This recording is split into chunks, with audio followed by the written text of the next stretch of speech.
To add further context to it, so fast forward from sixth grade all the way to my senior year of high school. I got this habit of writing and, did some small recording here and there back then, which was just playing around, really wasn't serious, but I always, like I said, use rap to express myself and just, you know, get whatever I was dealing with at that time off my chest. So here I am, a senior, bam. I graduate high school with no real plan. I'm just in my mind like school kind of been that thing that kind of just been like an undergird. It was always something there that you always had in your mind, like I'm gonna just go to school, I'm gonna finish school, blah, blah, blah. I might go to college. I knew I always wanted to go to college, you know what I'm saying? Because that's what was programmed at that time, go to school, go to college, get a job, blah, blah, blah. So, that was kind of in my mind all the way from grade school up.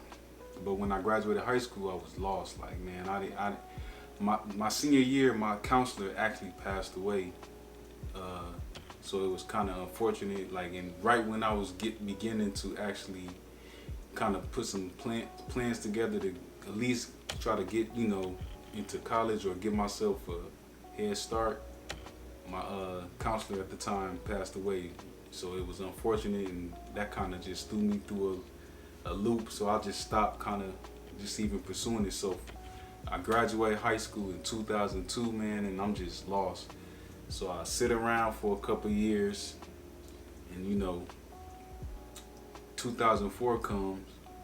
Actually, 2003 comes, and my best friend, he just popped over by the house like, man, let's go to Southern. And I'm like, who? What? Southern what? He like, yeah, my big cousin and them, they went to Southern, they all doing well, they all living good, got decent jobs, and they got such and such this, such and such that, driving this, doing that, networking this. And I'm like, I ain't never even heard of Southern at the time. And he like, yeah, it's in Baton Rouge. So 2003. So I'm like, okay, cool. He like, all we gotta do is put together some money to get to campus, which would, to get our dorm paid for. So once we get our dorm paid for, we can kind of start getting in school and going through different things like that to get in school. So I'm with it, you know what I'm saying? This is my homie since first grade, so anything he with, I'm with. And at that time, I was like, I wasn't doing nothing, just running around, just in the hood, just living however I was living at that time. But I always knew I wanted to kind of get up out of that situation. So when he came with that opportunity to go to Southern, it was like, okay, cool. So our plan was to go down there 2003, that fall. So this would be a year after I graduated high school. So what happened was, broke like anybody else, you know what I'm saying? And we basically scrapped up barely enough. I scrapped up enough money to send some funds to get my college dorm reserved. Now mind you, I'm way up north. You know what I'm saying? Baton Rouge is basically way down south. So I get my money sent to get my dorm hold. Come to find out, my best friend like, man, we broke, you know what I'm saying? We gonna need more money than that. So it's like, I sent my fee already to keep my dorm held. I scrapped up that bread, and then next thing you know, somehow we just kind of just living life. Didn't end up going the summer of 2003. So what happened was, one day he like, man, let's go try to get do some day work. These temp jobs where you start working for a day and all that, and you get paid. He like, we can do that a couple times and save up a couple hundred, and maybe we can just make it down there before school start. You know what I'm saying? I'm with it. I'm like, man, this is better than anything I'm doing at the time.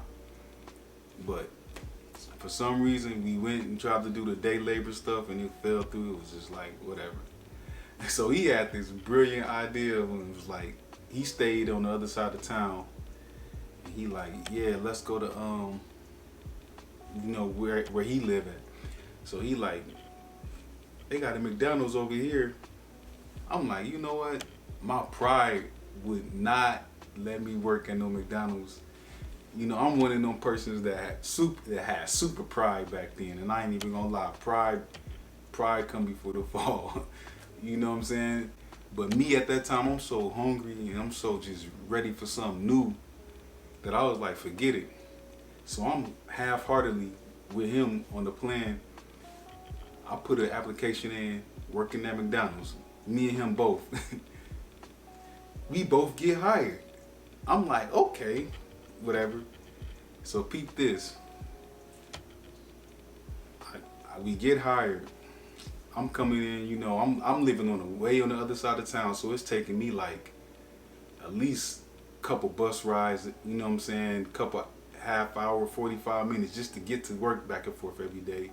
And this is way off in the suburbs, and on the weekend they don't even have decent transportation at that time, but like public transportation to get there. So I'm really kind of scrambling. But I get the job and I'm working. We both working. You know. So one day, I guess this dude, my best friend, and this is funny. This dude was like, I guess he didn't feel like going to work. So he calls in to work, calls off at McDonald's. And the manager like, if you don't come in such and such, such and such, if you don't come in, you know, you ain't gonna be able to work. Whoopie whoop whoop whoop, just saying something to him. And he like, forget that. So this dude played sick, gets up off his couch, goes to the job, hands in his uniform and quit. Wasn't sick at all, but on principle, he was just like, forget y'all. So guess who's still working there? And guess who pride is kind of low-key affected? I'm 18, 19 or something like that at this time. Probably like 19, 18, something like that, 19. I'm like, in my mind, I'm like, I'm never working at no McDonald's. Like, I'm super prideful at that time. Cause you know, that was a job that you just, a last resort. But not even paying attention to that. This is actually low key. Working fast food, if you a young dude, man, it's actually so much opportunity and fun, man. I actually had a lot of fun once I actually got involved. So this dude leaves me, quits. I'm there by myself, working way in the suburbs somewhere. So I'm salty kind of, but it's like I want to make enough money so I can get up out of here. So I'm saving my bread, working, going back and forth. You know, I ended up working at McDonald's a whole year. You know what I'm saying? So from August 2003 to August 2004, I'm working and just kind of saving up my money in between time, you know, getting things situated. I'm telling everybody, like, you know, I'm working, trying to save up so I can get down south, so we can go to Southern. That was me and my best friend's plan. He ended up finding another job. Ironically, ended up working at Burger King, which, you know what I'm saying, which was funny in itself. But, and I think, you know, he's doing his thing, whatever. So he makes computers from scratch. You know what I'm saying? Very smart dude, very bright dude. He makes his own computer from scratch. You know what I'm saying? All kind of software, all kind of programs. He was big into Linux. This is 20 something years ago, 15, 20 years ago, talking about Linux like it's nothing. You know, just all putting me up on game. So he builds this computer from scratch that whole year. What happened was he ends up leaving the state to go live with his pops out of town. I'm kind of salty now, like, yo, what's going on? Like, what's the plan? But me, I'm like, forget it. I'm still working, stacking my bread, you know, doing some spending here and there, just kind of just maintaining. And August comes 2004, and I'm ready to go to Southern. And so it's like, okay, he ain't around. So he's coming back home, you know, from out of state, living with his pops to get most of his belongings. And we're supposed to leave together to go to Southern on the Greyhound. So this is you know, me, I'm like, you know what I'm saying? I never been to Baton Rouge at that time before. Hadn't really been nowhere, you know what I'm saying, that far on my own like that. But I'll leave the story right there to be continued.